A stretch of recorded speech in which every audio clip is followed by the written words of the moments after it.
Well, good morning. How we doing? Nice and cold. Feeling a little chilly. I grabbed my coat between services. I'm like, man, it is cold out there. My name's Seth, by the way. I'm one of the pastors here. Welcome. In case we haven't met, welcome to those joining us online. So glad you can be live streaming with us. Man, I was so excited when I saw in the 7-day forecast 50-degree temperatures. Am I the only person who's excited for that? Yeah, let's hear it. Yeah, that's so exciting. Spring is on the horizon. Hope is in the air, even though the groundhog saw his shadow. Speaking of hope, man, I hope this series that we're in, Reset, has been hopeful for you, especially if you've been with us, because I hope it's encouraged you to say, look, God isn't trying to get something from me, but that He actually has something really good for me. And in case you haven't been with us, what we've been saying essentially is that there are times in life when something feels off in life, and we know something needs to be reset, but what we don't always recognize is that there's one thing that kind of touches everything in our lives, and that's our money, our resources.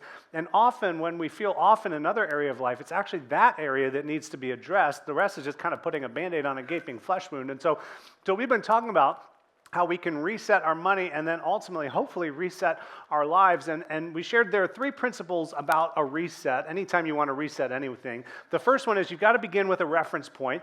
Now, I gave you some homework the very first week, and if you haven't done it yet, I forgive you. You can still do it, okay? And the homework is just spy on your money for a week. Write down the date, what you spent and what you bought with it. Just for a week, just so you have an understanding of where your money is going, because money works best when it's being minded and when you pay attention to that. In fact, after a week, hopefully you'll want to continue doing that. Carrie and I have been doing that for like 13, 14 years, and that's been a really good practice. So we have some resources in our app you can use, and hopefully those will be helpful for you. The reason we need to mind our money is because money runs off, right? Kind of like a toddler. I shared that a couple weeks ago. I mean, toddlers, they run off, and suddenly they're playing in mommy's makeup, and they've smeared, cream all over the place and makeup and stuff, and that's not a personal story. That's a family story. My kids would never do that because they're angels. They're pastors' kids. Just kidding. All right, man. Tough crowd this morning, tough crowd. Okay, so the third principle was from the second week of our series, and we said you need to maintain a clear objective. If you're going to reset, you need to know why you're resetting and have an idea of, okay, where are we going with this, right?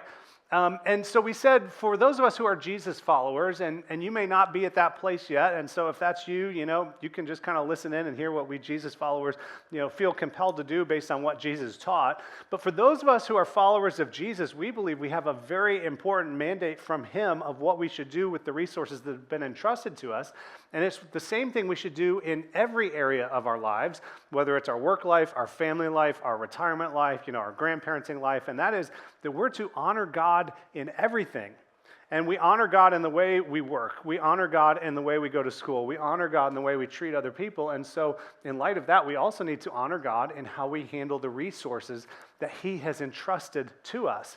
Because if we really understand it, God owns it all, and we just get to use it for a season. And so we begin asking the question, God, how do I honor you with what you've entrusted to me for this season? And then last week, we began unpacking the second principle, which is make constant corrections, because life is always changing, money is always changing, and so you've got to be kind of making regular corrections. And we're going to land on this again today, but last week, in case you weren't with us, we talked about getting out of debt, and specifically getting out of consumer debt, because we talked about this important principle that comes from the book of Proverbs, that the borrower is always, anybody know?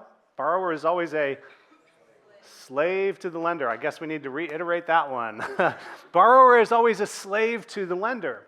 I was thinking about when I was growing up, I could not wait to get out of the house. Specifically when I was in high school. It's like, okay, I get to go free and go to college, live my life and not have anybody telling me what to do and whatever. But the thing nobody tells you is that when you swipe that credit card and you can't pay for it in your bank account, when you sign your name on that line with GM Financial Services or whatever it is, what you're essentially doing is telling somebody else to tell you what to do. You're telling a bank to tell you what to do. You're telling Honda to tell you what to do. Because when ultimately God, leads you to do something with those resources and your heart's moving in that direction, the bank says, you owe us that money. There is not a place for you to give it. And so what I challenged you with last week, and I had a great conversation with somebody after the service in Greensburg this morning who shared the inspiration to say, I need to get out of debt. I need to get out of debt. And you could see just joy in this person's face. And I just want you to know, I know some of you made that decision last week and said, we're going to turn the tables here. And I want you to know that God is going to honor that decision. And he is going to help you. And he has this thing I call fuzzy math. And I don't know how it all works. But I know that when you choose to honor him in this important area of your life, he will honor you back. And he will help you in that process. And I've seen it too many times. I've experienced it personally. And I know it is absolutely real. And there is good news for you that there is freedom. There is freedom when you move outside of debt. But as long as a credit card company is our master, we can't honor God when God invites us to do something. So again, some of you made that life-changing decision. We want to be with you. We want to support you along the way. Today we're going to talk about another constant correction, and I'll just make this confession up front that this one is both easy and hard for me personally. I'm not as holy as I look. I know, right? I mean, even though my hair looks like Jesus' hair, I know I'm not as holy. Just kidding. I had to throw that in there at some point. I'm not as holy as I look. I have been marketed to my entire life, just like any good American. We have been marketed to, right? I'm human. And so what we're going to talk about today, it revolves around this important question: what do I do with all of my extra money? Now, how many of you have extra money? Oh, yeah, I hear laughing, right? I mean, that was better than Greensburg. They didn't laugh. Actually, one person raised their hand and nobody else, I mean, right, I've got the wrong audience today, right? I mean, y'all are like, I don't have any extra, because we have inflation. And we have rising insurance costs, good grief, or rising BMV costs. We moved to a different county and they tacked on an extra $100 for our BMV registration renewal this week, which is like, hey, congratulations, Man, I mean, but here's what I want you to know. It's important to talk about this because Jesus spoke into this in a culture that has arguably far less than what we have. And what Jesus pointed to is that what we do with our extra actually reveals something important about our hearts. And our temptation right now is to say, I have no extra because of the cost of living situation and inflation. And like, goodness, has anybody eaten out recently? And I get that. But here's the thing. If you're eating and you're living indoors, and if your kids are eating and living indoors, anything above that is actually extra. Let me give you a few examples to show you what I mean. If any of you, and you don't need to raise your hand, okay, just let this sink in a little bit. If any of you went to a movie in the last month, you probably paid for that with your extra. If any of you bought Christmas gifts or gave somebody a gift, you used your extra. If you paid for a streaming service, whether it's video or music, that falls into the category of extra. If you got up today and you put a shirt on and you got to look through a whole series of shirts, first of all, thank you for putting a shirt on. But if you got to choose a shirt and choose pants, hopefully, I saw a guy in shorts in Greensburg. I don't know what that's about. And you got to choose those things. All those other ones are what we would throw into the category of extra. If you've ever upgraded a phone because the new one had better megapixels, or it was faster, or it could take the new operating system, your old one still worked, that's extra. When you're listing stuff on Facebook Marketplace that you've kind of gone through your attic or your basement or your garage, or maybe you've done a garage sale, what are you getting rid of there? It's extra. If you're not renting your house, but you bought your house and you had to save up some money so that you could have a down payment, you had extra. And congratulations, I mean, that's good, right? That's good. If you have that thing, I don't know if you guys have this, it's the thing in the bottom of your sink that makes that, what is that? It's a garbage disposal, thank you. I've never actually thrown garbage in there. I don't know if you have. What we throw in there is the extra. Right? I mean, the food that we couldn't eat, or the food that we stored in the fridge for 2 weeks and then it got green and we decided we wouldn't eat it. It was all extra. My point in that isn't to add any guilt. Like, this is not, please hear me, my heart is not guilt today. Guilt is not a good motivator. Jesus never leveraged guilt. I mean, guilt is not a good thing. That is not what this is about. My point is that we just don't think in terms of extra, But if we're going to reset this area of our lives, this sensitive area of our lives, and we want to reset and hopefully reset our lives, we have to think in terms of extra. Do you know when I most recognize my extra? It's when I'm around people who have less than I do. And there are two experiences specifically that I think about. One is when Carrie and I went on a mission trip to Brazil and we helped with medical clinics. And one of the locations for the clinic, I mean, there was just a lot of poverty we saw through that trip in general, but one of those clinics was in a city dump. And people had shanties built in this city dump because their jobs were to rummage through the trash and find something that was salvageable and usable and then go sell it and earn their living. That was heartbreaking. And then in 2018, some of you were with me, we went on a trip to India, and that was a level of poverty that was even greater than what I experienced in Brazil. I mean, in Brazil, they had flat screen TVs in their shanties in the dump. India, I mean, it was heartbreaking. The poverty was absolutely heartbreaking. And you fly back from India, you fly through Dubai, which, I mean, you know, it's crazy. And then you come to the United States and you're just like, we have so much extra. And I tell my kids all the time, we are so blessed, we have so much. And what I'm trying to communicate to them is we have more extra than we realize.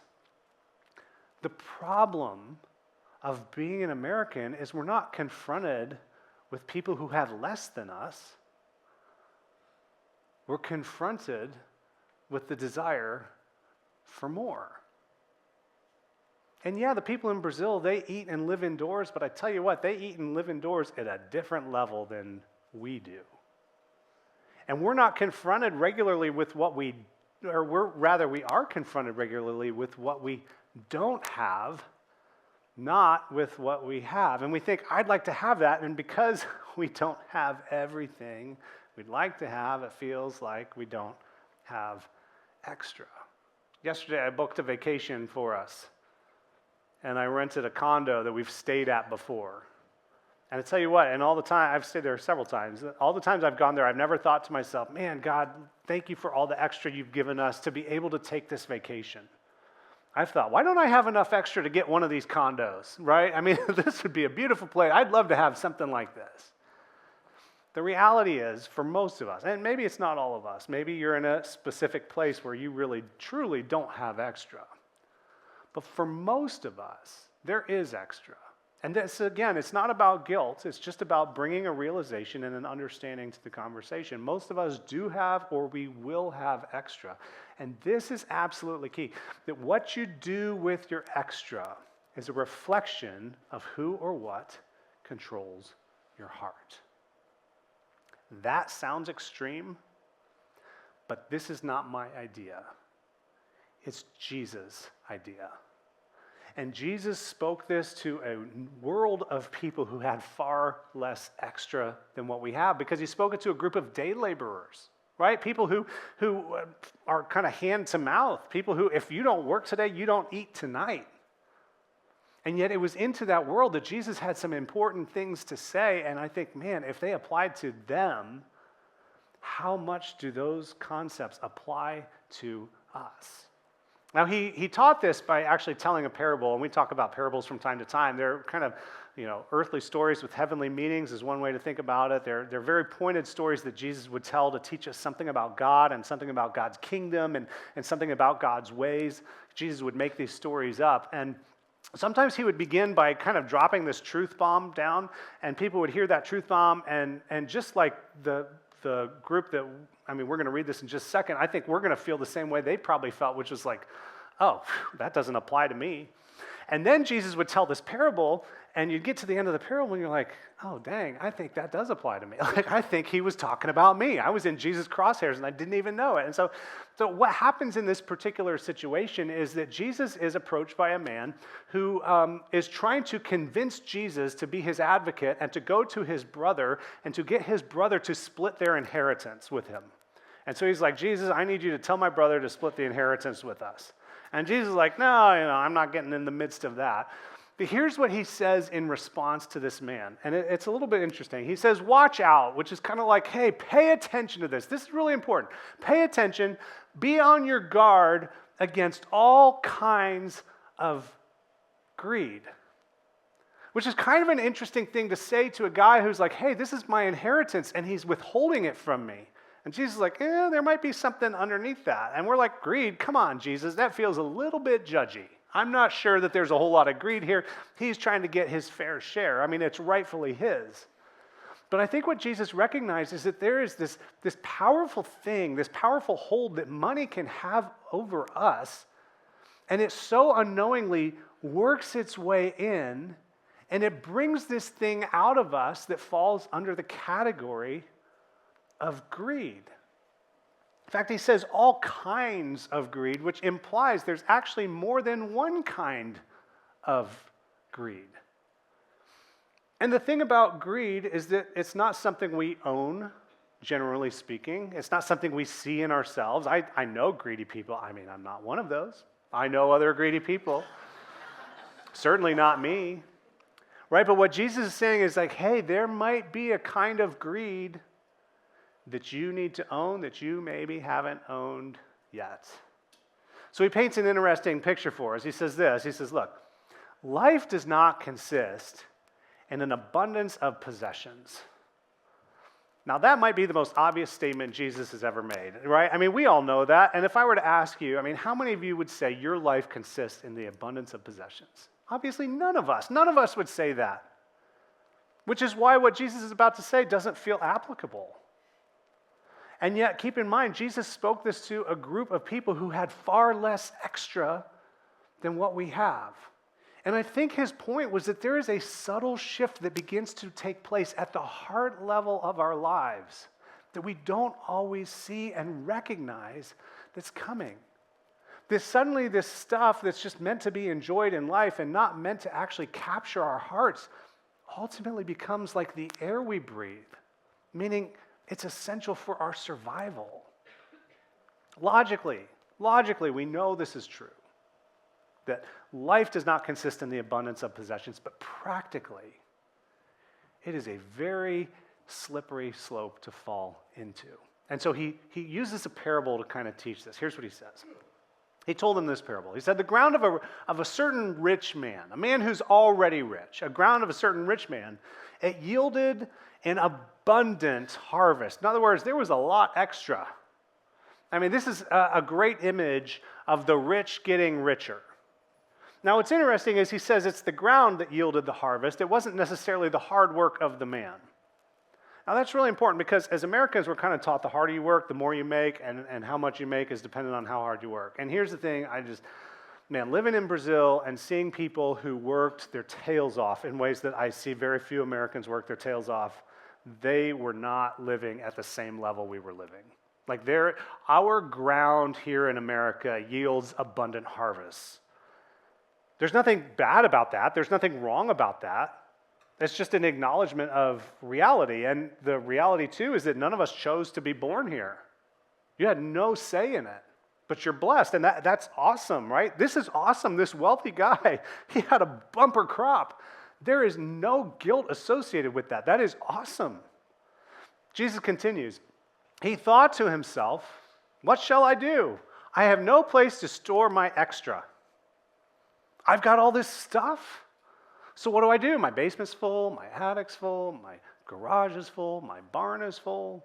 So he gets an idea. It's a brilliant idea. Continuing on, then he said, well, this is what I'll do. I'll tear down my barns, which seems like a terrible idea. Just rent a storage unit, just build something in your back, build another storage shed, renovate your basement, whatever. But he says, no, I'll tear down my barns, and instead, here's what I'll do. I'll build bigger ones, and there I will store up my extra grain. That's what the word surplus implies, extra. The rich guy's like, I had this terrible emergency. We have so much stuff, I didn't know what to do with it. So he came up with a solution. I'll just build bigger, more barns for my stuff.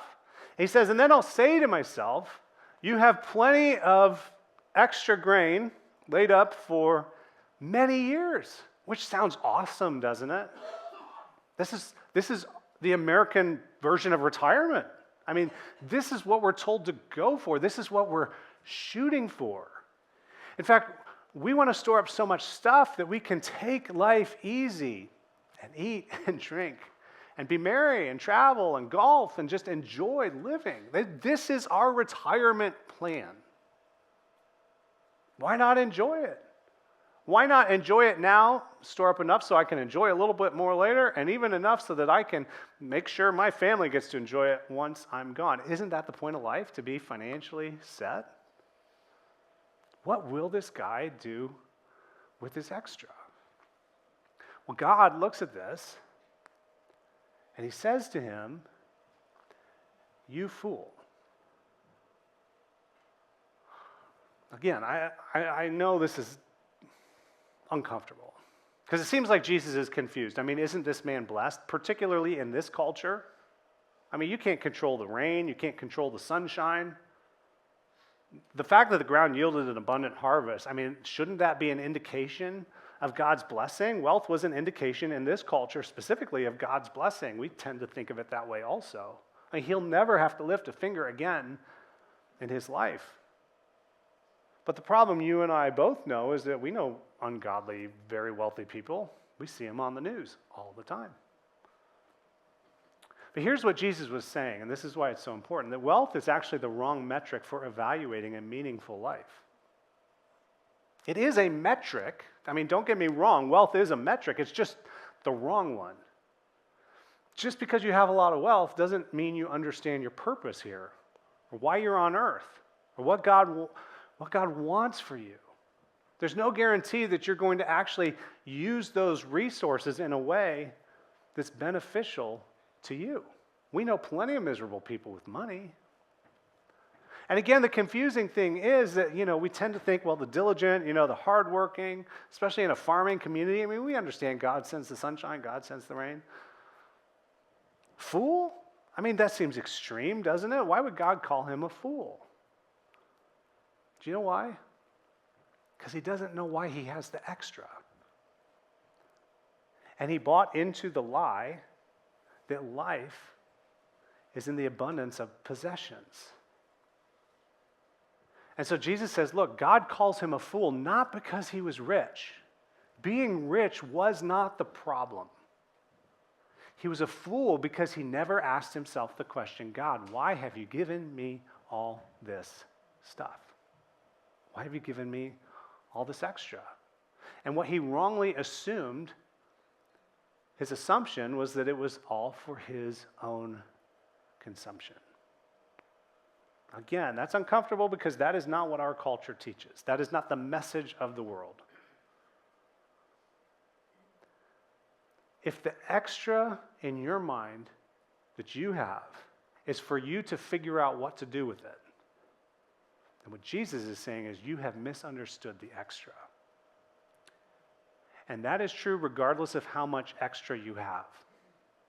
Whether you have enough extra to fund a coffee habit, whether you have enough extra to fund a multiple vacations a year habit, or whether you have enough extra to fund I have so much I don't even know what to do with it all, and so I'm going to set up all these funds and these trusts and retirement and whatever else extra. So here's how the parable goes. God said to him, "You fool." He said, "This very night your life will be demanded from you. You're out of time. You're not out of money, you're out of time," which actually is the fate of many Americans. We run out of time long before we run out of money. We are so good at securing our financial futures and our 401ks and our investments. I mean, many of us in America will run out of life before we run out of money. To which Jesus then asks this important question. He says, then, who's going to get what you've prepared for yourself? Who's going to get the extra? You assumed it was for you. Now the question is, who? Right? I mean, who's it going to? And we know the answer to that because, I mean, the reality is we're just all walking corpses anyway. I mean, we've seen people in the casket. We know they don't take it with them. Who does it go to? Someone else. Sometimes you get to choose. Sometimes you don't. But you didn't really choose who it was going to go to. You were forced to leave it behind.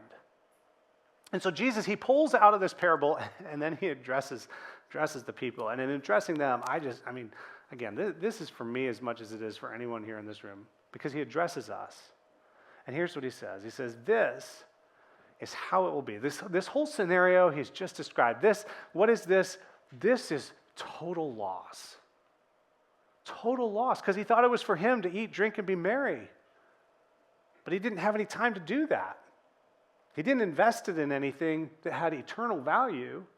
So it was a total loss. He gets no credit, he gets no blessing, he gets no nothing other than congratulations, you're a rich guy who got really rich. But it was a complete total loss. And Jesus says, this is how it will be with whoever stores up things for themselves, but is not rich toward God. Now, I want to be clear again. Jesus isn't saying it's wrong to have wealth. What the man did with the wealth was what was wrong. And the tension that we rub up against, particularly I think as Americans, is that there is a form of greed that masks itself as wise and prudent financial planning. And the assumption that it's all for our consumption. Now, I'm not saying there shouldn't be wise financial planning. Please do not misunderstand or extrapolate something out of this that I am not saying. But the temptation for us is to be rich toward me and not toward God. So what does it mean to be rich toward God? And this is where some of you are like, I knew there was a gotcha in the sermon, right? I knew every time we talk about money, that preacher, he's going to, no. Before you jump to the conclusion, I get that this is confusing. And I want to set your mind at ease, and I'll set you even more at ease here in just a minute. This is not about me. It's not about Community Church. Jesus answers for us a few verses later, and here's what he says. He says, sell your possessions and give to the poor. Everything, Jesus? No. And we know that based on how Jesus lived and how he interacted with other people who had some amount of possessions. Sell your possessions, the one you don't need. He says, provide purses for yourselves that will not wear out, a treasure in heaven that will never fail, where no thief comes near and no moth destroys. See, somehow in the way God works, what he invites us to do is that we take the extra we have, the more that we have, the more than I need that I have, and we share it with others, with those in need. And in doing so, we're actually storing up for ourselves treasure in heaven. That when I'm rich toward people who are important to God, I'm in effect being rich toward God. And moths aren't going to come in there, thieves aren't going to steal it. There is no loss when this corpse finally goes into the casket. Jesus finishes with words that began this whole series. He says this, he says, for where your treasure is, there your heart will be also. For this man, his heart was tied to his stuff, and so his death was a total loss. It was a total loss because he lived as if this was it. This was it. Again, look at what Jesus said in the parable. Look at this. He says, this is how it will be with whoever stores up things for themselves. Whether you're uber rich, whether you're middle class, whether you're lower class, whether you're funding a coffee habit rich, whether you felt rich before inflation hit rich. For anyone who has the assumption that it's all for our own consumption. And if you fall into that category,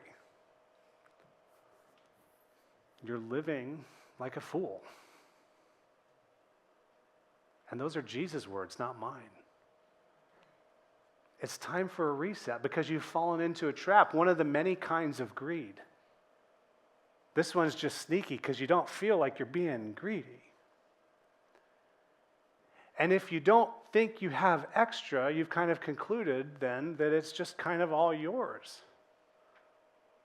And that is, by definition, living your life as though it consists in the abundance of your possessions. So here's what I want to invite you to do. I dare you to do this, okay? I dare you to do this. It's tax time. You got all your W-2s. You're filling it out. You're meeting with your tax person. You got your 1099s, whatever it is. Here's what I dare you to do. I dare you to add up all your generosity from 2025. If you gave here, you got a receipt from here. If you gave to other organizations, you should have gotten receipts from them. Think of all the times a hat was passed around in the office or it was a split the pot and you thought, I'm never going to win this, so I'm just being generous, right? Add all that in. Go ahead. I dare you to do that. Most of us think we are far more generous than we are. But here's the truth. Random generosity does not undo a consumption-first life. which is why I think it's all about percentages. And Jesus shows us, as we're going to look at, that it's all about percentages. God is not impressed by dollars. God owns it all. Dollars they impress us, and we think, well, I gave $100 when they passed that ad around, Seth. I mean, or I gave $1,000 last year. Do you know what I could have done with that? And God's not saying, oh, look how much they gave, right? Listen, he's asking what it reveals about our hearts. Do not miss this. Our use of money tells a story about our hearts. What story are you telling? There's a simple way to figure that out. It's a simple equation.